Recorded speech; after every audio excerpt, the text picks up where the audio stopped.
I was not planning on filming anything today. I feel Wow, Joy. I really couldn't have said that any better if I tried.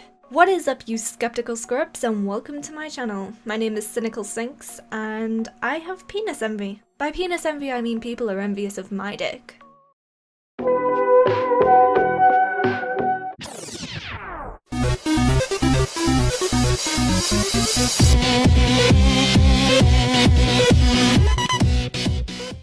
So, an issue arose to me earlier on when a YouTuber by the name of Joy Sparkle Bullshit had dealings with our most beloved Onision.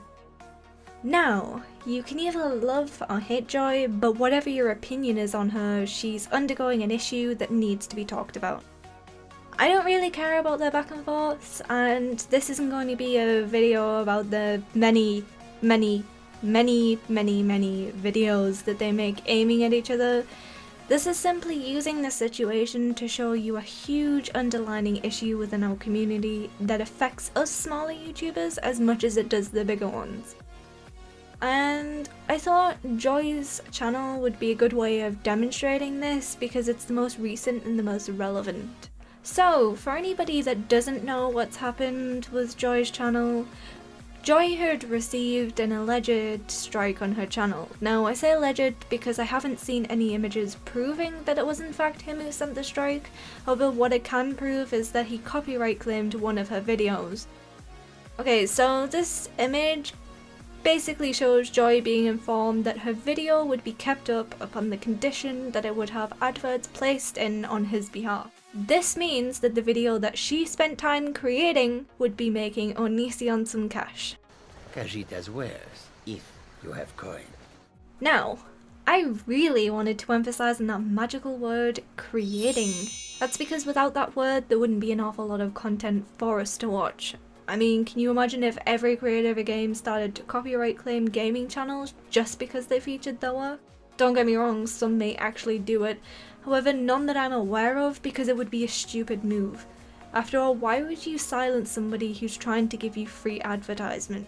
Please don't hurt me. Obviously, this isn't the case for Onision, as you can pretty much have all the advertisement in the world, but at the end of the day, a shit sandwich is still gonna be, well, a shit sandwich. I guess what I'm trying to say is, Joy shouldn't be blamed for wanting to make over 25 videos about Onision. Wait, what? Over 100? Girl, you need to get out the house more. And Onision shouldn't be blamed for wanting to protect the content of his dying channel. However, what he can be blamed for is his actions towards other channels. Oh, and by the way, his channel is not at all dying like he claims, and he's actually receiving over $4,000 a month, and that's just on Patreon alone. Not to mention the ad revenue from his many channels, plus the ad revenue coming in from everybody else's channels as he claims from them. So for him to steal money from those channels just seems as if it's coming from a place of spite. Oh, and for the record, Onision's name, channels, and music aren't actually copyrighted, as a lovely woman by the name of Grumpkin explains. Onision has no copyright information. There's a .gov website that I'm going to link below so you can research for yourself. I'm also going to include some screenshots showing that he never made a copyright registration for Onision or Uh-Oh Bro. Nothing under his name, Greg or Gregory Jackson, and none of his songs. I can't even find any of his songs. Her link's in the description, so please go and give her some love because she did really well on this video. At the end of the day, what people have to remember is that they're both playing the same game, so they're gonna do what they can in order to protect and increase what they have. However, just because they're playing the same game doesn't necessarily mean that they're playing on the same board. Now I'm saying this because people often like to play the blame game and often point their fingers in the wrong direction, either at Joy or Onision. Now, I'm here to remind you that neither of them could do the things that they've been doing without the YouTube system being the way that it has. You should be confronting the main source of the issue.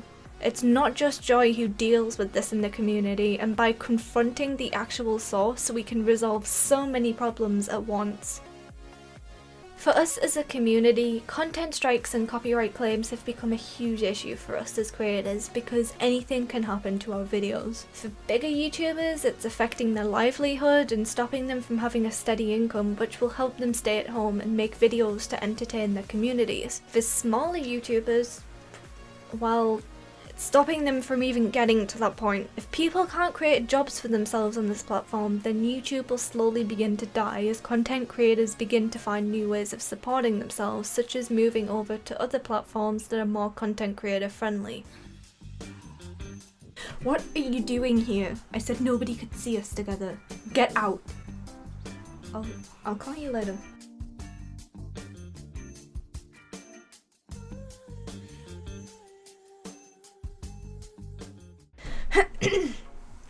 Sorry about that, I had a meeting to attend. Now, as I was saying.